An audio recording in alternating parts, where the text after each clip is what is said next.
Vaping and e-cigarettes. Their popularity, especially with young people, has been growing exponentially. Scary? Yeah, it's scary. But there's a growing concern, too, from local schools all the way to the White House, that vaping, touted as safer than smoking, could be a killer. But people are dying with vaping.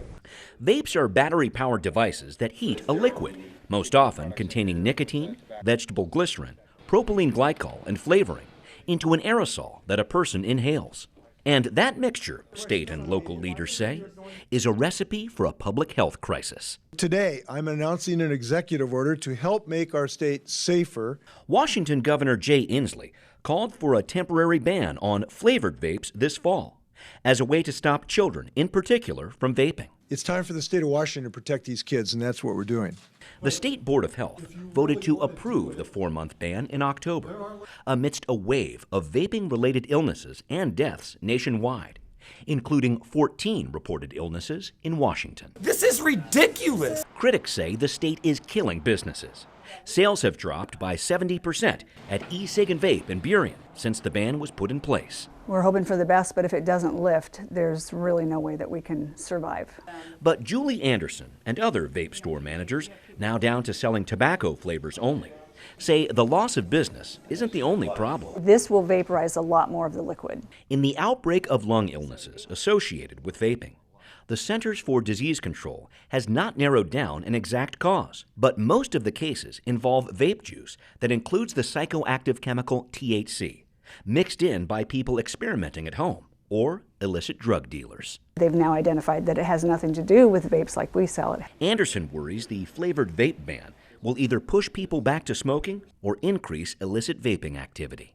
So now you have a worse black market.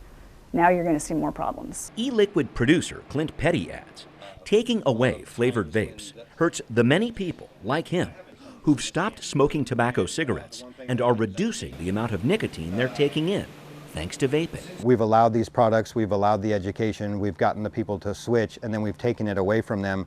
Some studies support Petty's point that vaping may help smokers end their nicotine addiction.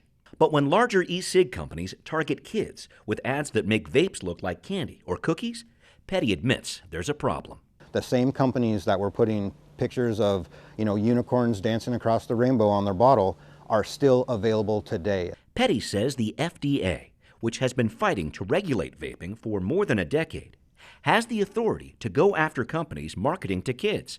It's just not happening enough. And that's one of the fundamental problems that we have with rules and regulations. When they're not enforced, then the problems continue. The biggest problem, says 14-year-old Olive Smith, is that vaping is simply not a smart choice. They're still taking in nicotine, and it is still being harmful to them. Smith testified before the Board of Health last month. A non-nicotine influenced future. Thank you.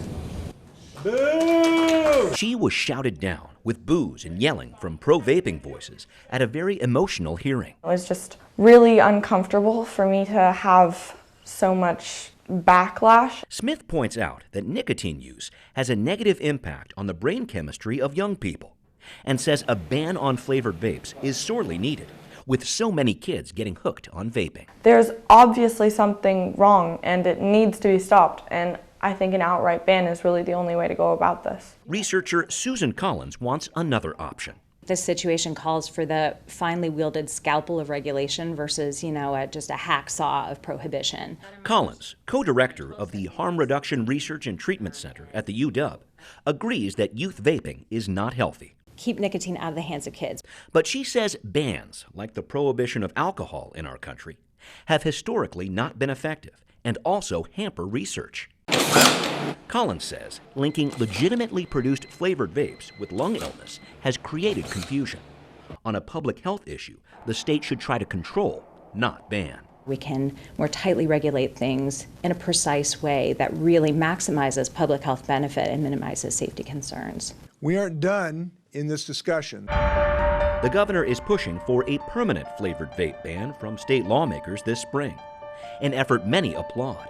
But others say it's a plan with a cloudy future. If any kids are vaping, that's a big problem. To me, this is a huge harm reduction that works. I hope that they can see through that fog to really help us all stay safer and healthier here in Washington State.